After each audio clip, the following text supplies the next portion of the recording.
So 1947, the partition plan was brought by the UN.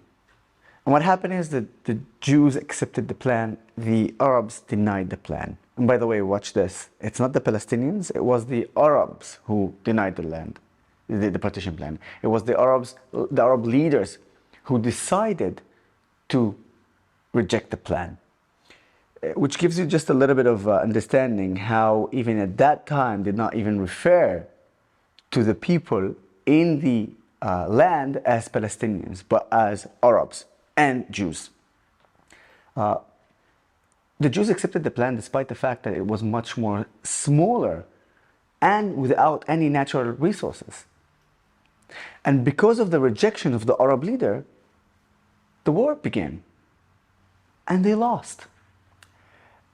Now, the reason why I'm bringing this, because I want to talk about my grandfather.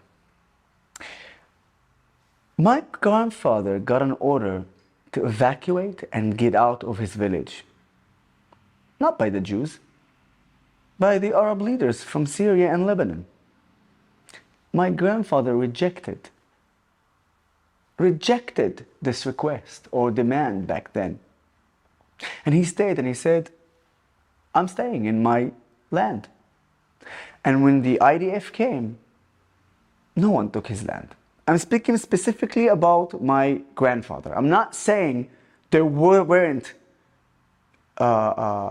events like this. I'm just giving you my grandfather's story. And he said, I stayed in my village, which is Ijjish. It's a village in the north of Israel. So he stayed there. And that's exactly how I become who I am today, which is an Arab Israeli. And you know what? I'm very glad about that. Yeah, well, that's fascinating because you don't hear those stories very often. You only hear about the ones that were so apparently dispossessed. But to hear that actually some Arabs decided they wanted to stay and keep their land. The majority of the Arabs who left the land of Israel were getting the orders to leave the land by Arab leaders, whether it's from Jordan, Syria, Lebanon, or Egypt. They're the ones who actually went on and just evacuated based on those orders. Again, saying that, we still have to understand that in a war, like in a war, there are terrible things that happens to both sides, and we should acknowledge that. By acknowledging that, we can actually move forward.